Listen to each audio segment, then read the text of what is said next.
The First Balkan War was a short but incredibly significant conflict. It began on the 8th of October 1912. The war was fought in the Balkan Peninsula, a region in southeastern Europe. This area had been a source of tension for many centuries.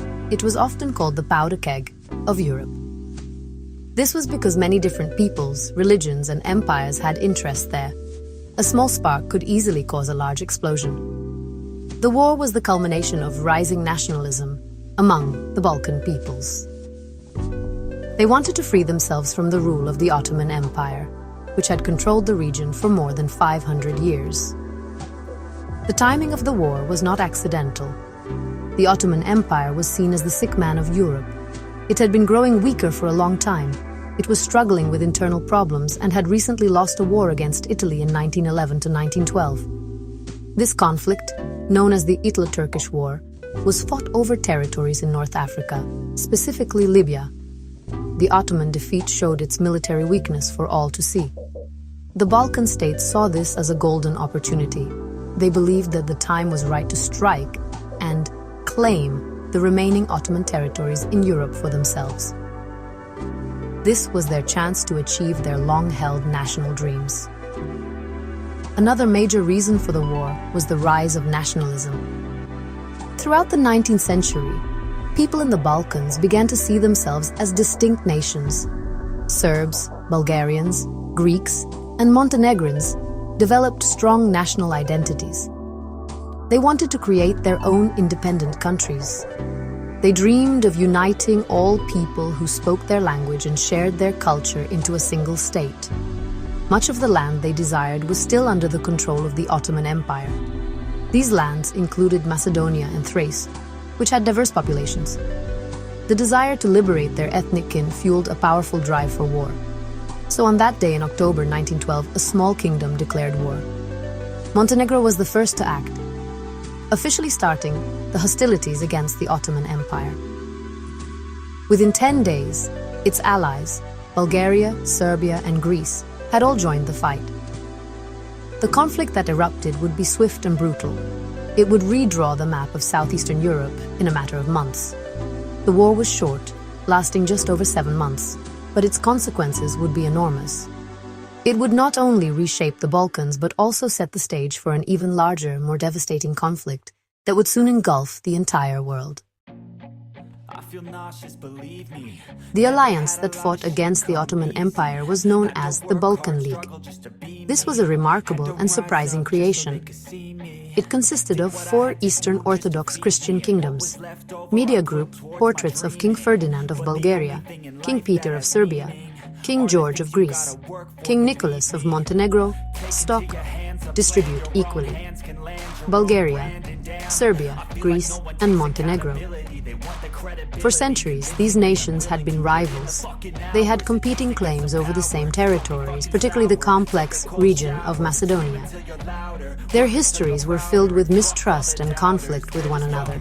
The idea that they would unite for a common cause seemed impossible to many observers at the time.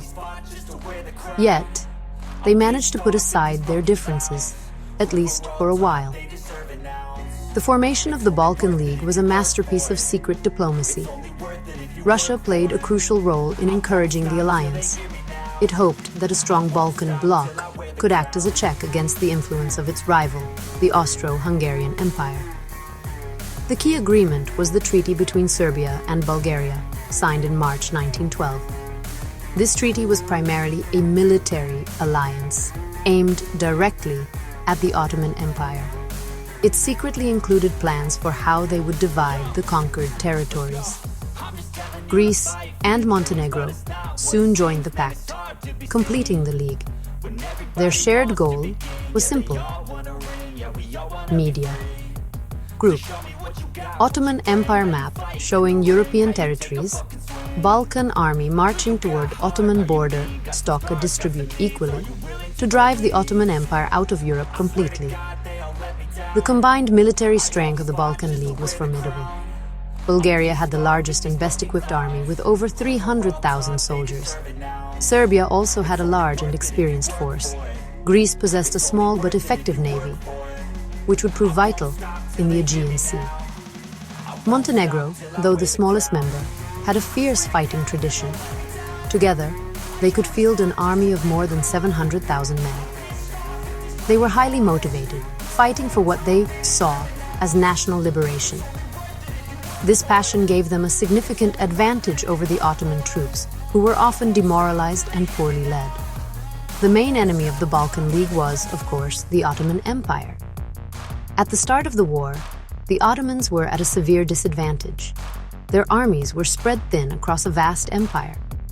Many of their best troops were still dealing with rebellions in other regions like Albania and Yemen. They were also recovering from the recent war with Italy. The empire struggled to mobilize its forces quickly and to transport them to the front lines in the Balkans. This disorganization and lack of preparation would prove fatal when the combined armies of the Balkan League launched their coordinated attack in October 1912. The Ottoman Empire in 1912 was a shadow of its former self. For centuries, it had been a dominant world power, with territories stretching across 3 continents. Its armies had once besieged Vienna, the heart of Europe.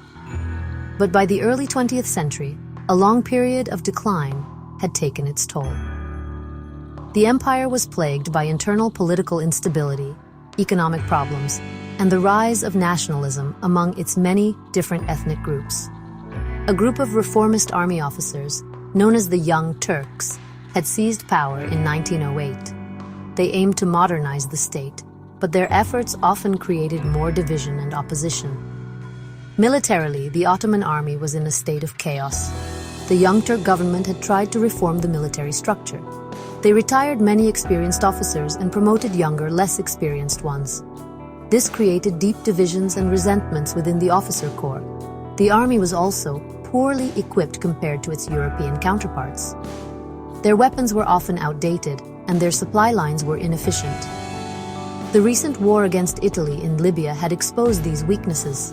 The Ottoman navy was particularly weak, leaving its long coastline and many islands in the Aegean Sea vulnerable to the Greek fleet. The Ottoman forces in the Balkans were divided into 2 main armies.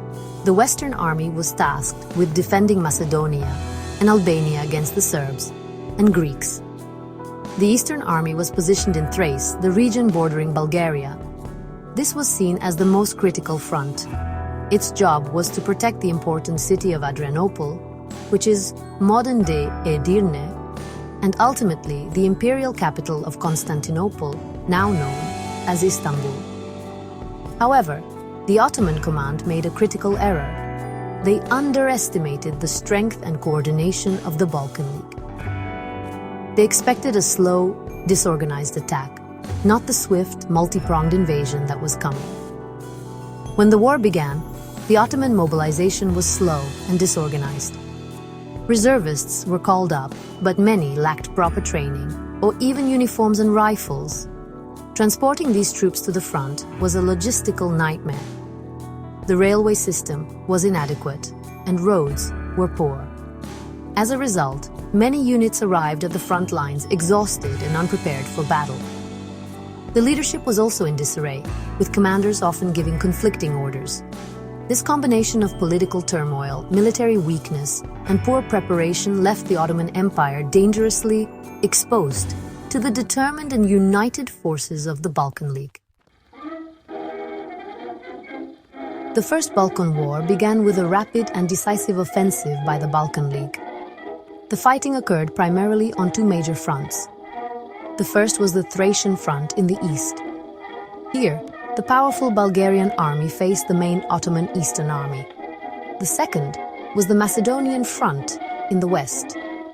Here, the Serbian, Greek, and Montenegrin armies advanced against the Ottoman Western Army. The plan was a coordinated assault from all directions, designed to overwhelm the Ottoman defenses before they could fully mobilize and consolidate their forces. The strategy worked with devastating effectiveness from the very first days of the conflict. In Thrace, the Bulgarian forces launched a massive invasion. They aimed to defeat the Ottoman army in a decisive battle and capture the strategic fortress city of Adrianople. The Bulgarians advanced quickly, surprising the Ottoman commanders with their speed and force. They outnumbered and outmaneuvered the Ottoman units, in a series of early engagements. The main Ottoman army was forced to retreat in disarray towards a defensive line closer to Constantinople. This rapid Bulgarian advance created panic in the Ottoman capital and demonstrated the serious threat posed by the Balkan League's largest army. Simultaneously, on the Macedonian front, the Serbian army advanced southwards with great success. Their primary objective was to capture Skopje, the main city in the region. They met the Ottoman Western Army at the Battle of Kumanovo on the 23rd and 24th of October 1912. This was a decisive victory for the Serbs. The Ottoman army was shattered and forced into a chaotic retreat. This victory opened the way for the Serbs to occupy most of Macedonia. They also moved to assist their Montenegrin allies, who were besieging the city of Shkoder, or Skutari, in northern Albania. Meanwhile, further south, the Greek army was also advancing. They pushed north into southern Macedonia and Epirus. The Greek navy played a crucial role. It quickly established control over the Aegean Sea. This prevented the Ottomans from transporting reinforcements by sea from their territories in the Middle East. The Greek navy also captured several important Aegean islands. The Greek army's main success on land came with the capture of the major port city of Thessaloniki on the 9th of November 1912. The Greek forces arrived just hours before a Bulgarian division, creating future tension between the supposed allies. The fighting on the Thracian front was, honestly, the most intense and strategically important of the war. This was where the bulk of the Bulgarian and Ottoman armies clashed. The Bulgarian plan was to deliver a knockout blow to the Ottoman Eastern Army. After their initial victories, the Bulgarians pursued the retreating Ottomans. The two main armies met in a major confrontation near Lüleburgaz and Bunarhisar at the end of October 1912.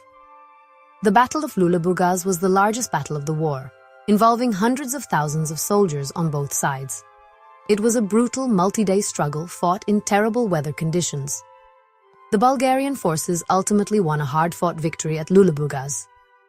The Ottoman army was broken and forced to retreat to the final defensive line before Constantinople, the Satalka line. This line of fortifications was just 40 kilometers from the capital. The Bulgarian victory was stunning, but it came at a high cost. Their soldiers were exhausted and their supply lines were stretched to the limit.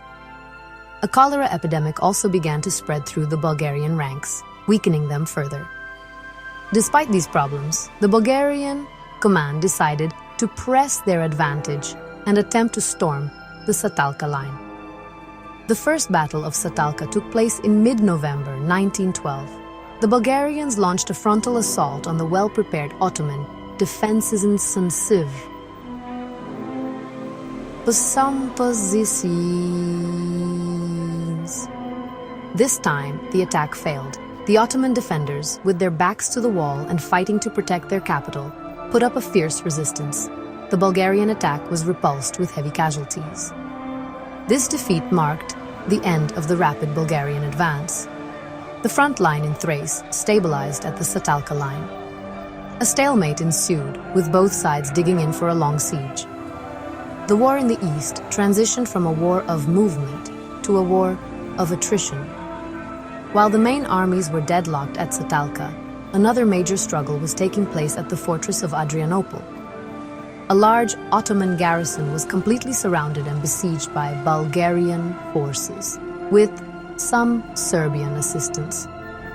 The siege of Adrianople lasted for months. The defenders held out through the harsh winter, but their supplies eventually ran out. In March 1913, after a new government in Constantinople decided to resume the war, the Bulgarians launched a final massive assault on the fortress. After several days of intense fighting, the city fell on the 26th of March 1913. This was a major victory for Bulgaria and a huge blow to Ottoman morale. While the Bulgarians were fighting major battles in Thrace, the war on the Macedonian front progressed just as rapidly. After the decisive Serbian victory at the Battle of Kumanovo in late October 1912, the Ottoman Western Army effectively disintegrated. Serbian forces advanced swiftly, capturing key towns and cities with little opposition. They entered Skopje, the historic capital of the region, and soon controlled most of northern and central Macedonia. The speed of their advance was remarkable, demonstrating the complete collapse of the Ottoman military structure in the region. Further west, the Montenegrin army focused its efforts on capturing the heavily fortified city of Shkodër in northern Albania. This siege proved to be one of the longest and most difficult of the war. The Ottoman and Albanian defenders, led by Hasan Riza Pasha and later Esad Pasha Toptani, put up a stubborn resistance. The mountainous terrain made it difficult for the Montenegrin attackers. The siege lasted for 6 months, from October 1912 to April 1913. It drew in Serbian reinforcements and became a point of great national pride for Montenegro, but it also drained their resources and caused heavy casualties. In the south, the Greek army under Crown Prince Constantine advanced into southern Macedonia and Epirus. Their most significant achievement was the capture of Thessaloniki. This city was a major prize, a bustling multicultural port that was coveted by Greece, Bulgaria, and Serbia. The Greek army won the race to the city, entering it just before the Bulgarians arrived. This created immediate friction between the allies.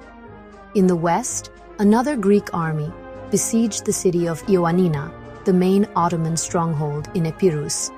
Like Shkodër, Ioannina was well defended and held out for months before finally surrendering to the Greeks in March 1913. By the end of 1912, just 2 months into the war, the Ottoman Empire had lost almost all of its European territories. The armies of the Balkan League controlled nearly the entire Balkan Peninsula, with the exception of Constantinople, the Gallipoli Peninsula, and the 3 besieged cities of Adrianople, Shkodër, and Ioannina. The front lines had been pushed back hundreds of kilometers. The swift and total victory of the Balkan League stunned the great powers of Europe. It was a military achievement that few had thought possible, completely redrawing the political and military map of the region in a matter of weeks. By the spring of 1913, the Ottoman Empire was comprehensively defeated. With the fall of Adrianople, Ioannina, and finally Shkodër, its military position was hopeless. The great powers of Europe, Britain, France, Germany, Austria-Hungary, Russia, and Italy, were anxious to end the conflict. They feared it could spread and destabilize the entire continent. So, they convened a peace conference in London to mediate an end to the war. The resulting treaty, signed on the 30th of May, 1913, officially concluded the First Balkan War. It was intended to establish a new order in the Balkans, but it was deeply flawed. The Treaty of London dictated harsh terms for the Ottoman Empire. The empire was forced to cede all of its European territory west of a straight line, drawn from Inos on the Aegean coast to Mydia on the Black Sea coast. This meant giving up Macedonia, Albania, Epirus, and most of Thrace. The Ottomans were effectively pushed out of Europe, retaining only a small sliver of land around their capital, Constantinople. The treaty also dictated that the great powers would decide the fate of the Aegean islands and the status of Albania. The Ottoman Empire was reduced to a fraction of its former European size. A major outcome of the treaty was the creation of an independent state of Albania. This decision was pushed by Austria-Hungary and Italy. They did not want Serbia to gain a coastline on the Adriatic Sea, as this would make it a rival and a potential client of Russia. The creation of Albania prevented this. However, it caused great anger in Serbia, which had occupied much of the Albanian coast and had hoped to gain a vital port. Greece was also unhappy, as it had to give up its claims to southern Albania, which it called Northern Epirus. This decision sowed seeds of resentment among the victors. The biggest failure of the Treaty of London was what it did not do. It did not specify how the victorious Balkan League members should divide the conquered territories, particularly Macedonia. The original pre-war agreements between Serbia and Bulgaria had become obsolete due to the unexpected course of the war. Bulgaria felt it had done the heaviest fighting in Thrace and deserved the largest share of Macedonia.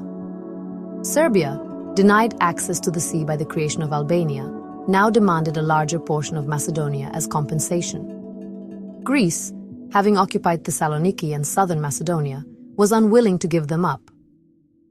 The treaty ended the war with the Ottomans, but it created an explosive dispute among the Allies. The First Balkan War did not bring lasting peace to the region. Instead, it immediately led to another, even more bitter conflict. The victors could not agree on how to divide the spoils. The dispute over Macedonia became the central issue. Bulgaria felt betrayed. They had mobilized the largest army, suffered the most casualties, and won the decisive battles in Thrace. They believed they were entitled to the lion's share of Macedonia, as per their understanding of the pre-war agreements. They saw the Serbian and Greek occupation of the region as a violation of their alliance. Tensions between the former allies escalated rapidly. The disagreement was irreconcilable. Serbia, having been blocked from the Adriatic coast, refused to give up the parts of Macedonia its army now controlled. Greece, having captured the prize of Thessaloniki, also had no intention of handing it over to Bulgaria. Russia, which had sponsored the alliance, tried to arbitrate the dispute, but failed. Seeing no diplomatic solution, Bulgaria decided to take matters into its own hands. On the 29th of June 1913, less than a month after the Treaty of London was signed, the Bulgarian army launched a surprise attack on its former Serbian and Greek allies. This act started the Second Balkan War. The Second Balkan War was a disaster for Bulgaria. By attacking its former partners, Bulgaria found itself isolated and surrounded. Serbia and Greece were joined in their fight against Bulgaria by the Ottoman Empire, which saw a chance to reclaim some of its lost territory. Romania also joined the war, invading Bulgaria from the north to seize territory it had long desired. Facing a war on all fronts, the Bulgarian army was quickly overwhelmed. The war lasted only a month and ended in a humiliating defeat for Bulgaria. It lost most of the territory it had gained in the First War. The consequences of these back-to-back wars were profound and destabilizing. Serbia emerged as the big winner. It had doubled its territory and population, becoming the most powerful state in the Western Balkans. This success emboldened Serbian nationalists who dreamed of uniting all South Slavs, including those living under Austro-Hungarian rule. This directly threatened the Austro-Hungarian Empire, which saw a strong Serbia as a grave danger to its own stability. The rivalry between Serbia and Austria-Hungary became incredibly intense. This bitter antagonism would be the spark that ignited the First World War just 1 year later. The First Balkan War, though fought over a century ago, continues to cast a long shadow over our modern world. Its most direct and catastrophic consequence was that it set the stage for the First World War. The war dramatically increased the power and ambition of Serbia, while simultaneously increasing the alarm and hostility of Austria-Hungary. The assassination of Archduke Franz Ferdinand in Sarajevo in June 1914 by a Bosnian Serb nationalist was the immediate trigger for the Great War. But the underlying tensions that made the assassination so explosive were forged in the crucible of the Balkan Wars of 1912 and 1913. The wars also had a devastating human cost that shaped the region for generations. The fighting was brutal, and it was accompanied by widespread ethnic violence. As armies advanced and retreated, civilians were often targeted. Massacres, forced conversions, and the deliberate destruction of villages occurred on all sides. This led to huge waves of refugees, as hundreds of thousands of Muslims fled the newly conquered territories for what remained of the Ottoman Empire, and Christians moved in the opposite direction. This process of violent ethnic unmixing created deep-seated hatreds and grievances that would resurface throughout the 20th century, notably during the wars in Yugoslavia in the 1990s. The borders of the modern Balkan states were largely drawn in the aftermath of the First and Second Balkan Wars. The creation of Albania, the division of Macedonia, and the expansion of Serbia, Greece, Montenegro, and Romania established a political map that is still recognizable today. However, these borders did not create ethnically pure nation-states. They left significant minorities on the wrong side of the new frontiers. The Macedonian question remained unresolved, and Albanian, Serb, and Greek minorities found themselves living in new countries. These minority issues have been a persistent source of political instability in the region ever since. Even today, the legacy of the First Balkan War is visible. The historical narratives and national myths that were strengthened by the war continue to influence politics and identity in the region. The memory of the wars is often invoked by politicians to stir nationalist feelings. The unresolved tensions and competing historical claims from that era can still complicate relations between Balkan countries. The war was a pivotal moment when the old world of empires gave way to a new, more dangerous world of nation-states. Understanding this short, violent conflict is essential to understanding not only the history of the Balkans, but also the origins of the turbulent century that followed.